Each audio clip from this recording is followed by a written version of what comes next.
പത്തനംതിട്ടയിൽ സമാനമായി വാക്സിൻ എടുത്തിട്ടും 13-കാരി മരിച്ചത് പേവിഷബാധയേറ്റെന്ന സ്ഥിരീകരണം. പുല്ലാട് സ്വദേശിയായ ഭാഗ്യലക്ഷ്മി കഴിഞ്ഞ മാസം 9-നാണ് മരിച്ചത്. പബ്ലിക് ഹെൽത്ത് ലാബിലെ പരിശോധനയിലാണ് പേവിഷബാധ സ്ഥിരീകരിച്ചത്. മകളെ ആരോഗ്യവകുപ്പ് തിരിഞ്ഞു നോക്കിയില്ല എന്ന് പിതാവ് ആരോപിച്ചു. ആരോഗ്യ പ്രശ്നത്തിന് തുടക്കം കുഞ്ഞിന് പുറത്തുവേദന അനുഭവപ്പെട്ടെന്നാണ് പറയുന്നത്. അതുപോലെ പിന്നെ വയ്യാഴിക അസ്വസ്ഥത ഉണ്ടായി. ഇവിടെ പകൽ പിന്നെ ഈ ഗവൺമെൻറ് ആശുപത്രിയിൽ തന്നെ കൊണ്ടുവന്ന് ഡോക്ടറെ കാണിച്ച് അന്നേരം പാരസെറ്റാമോളോ അതിൻ്റെ ഒരു സിറപ്പ് കൊടുത്ത് അവർ വിട്ടതാണ്.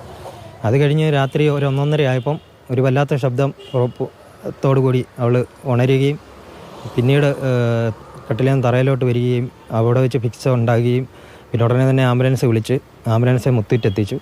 പിന്നീട് ഇതുപോലെ മുത്തൂറ്റ് പറഞ്ഞ് മഞ്ഞപ്പിത്ത എന്ന അവർ നമ്മളോട് പറഞ്ഞു. പിന്നെ നമുക്കതൊരു സംശയം തോന്നിയുകൊണ്ട് അവിടുന്ന് പിറ്റേ ദിവസം 11:30 ആയപ്പോഴത്തേക്ക് ഞങ്ങൾ ബിലീവേഴ്സിൽ എത്തിച്ചു. ബിലീവേഴ്സുകാരും അവർ ഡോക്ടർമാർ കൂടി ആലോചിച്ച് അവിടെയും ഡോക്ടർമാർക്ക് സംശയം ഉണ്ടായിരുന്നു പട്ടിയുടെ ഇതുകൊണ്ടും ഉണ്ടാകാമെന്നുള്ളത്. അപ്പോൾ തൊട്ടേ കുഞ്ഞിന് ബോധം നശിച്ചു. പിന്നെ കുഞ്ഞ് കണ്ണ് തുറന്നിട്ടില്ല.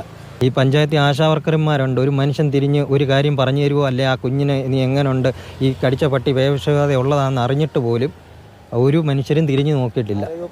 ആരും പിന്നെ ഇപ്പോൾ ഇത് ഇങ്ങനെ സംഭവിച്ചു കഴിഞ്ഞാൽ പിന്നെ DMO വിളിക്കുന്നു, മറ്റുള്ളവർ വിളിക്കുന്നു. അതിനു മുമ്പൊന്നും ഒരു മനുഷ്യനും വിളിച്ചിട്ടുമില്ല, ഒരു കാര്യം തിരക്കിയിട്ടുമില്ല. നമുക്കൊപ്പം CK അഭിലാൽ ചേർന്നുണ്ട്. അഭിലാൽ, പത്തനംതിട്ടയിൽ വാക്സിൻ എടുത്തിട്ടും 13-കാരി മരിച്ചത് പേവിഷബാധ ഏറ്റ എന്നൊരു സ്ഥിരീകരണമാണ് വരുന്നത്. എവിടെയാണ് വീഴ്ച സംഭവിക്കുന്നത്?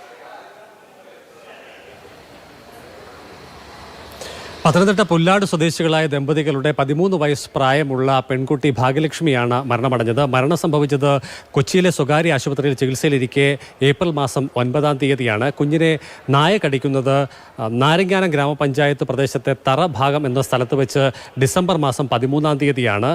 തുടർന്ന് ജില്ലാ ആശുപത്രിയിൽ കുട്ടിയെ ചികിത്സയ്ക്ക് വിധേയയാക്കുകയും തുടർന്ന് പേവിഷബാധയ്ക്കുള്ള പ്രതിരോധ വാക്സിൻ പൂർണ്ണമായി എടുക്കുകയും ചെയ്തു എന്നുള്ളത് ആശുപത്രി അധികൃതരും അതോടൊപ്പം രക്ഷിതാക്കളും സ്ഥിരീകരിക്കുന്നുണ്ട്. ചുരുക്കത്തിൽ 4 മാസത്തിന് ശേഷം കുഞ്ഞിന് ശാരീരിക പ്രയാസങ്ങൾ ഉണ്ടാവുകയും അത് മരണത്തിലേക്ക് കാര്യങ്ങളെ എത്തിക്കുകയുമാണ് ഉണ്ടായത്.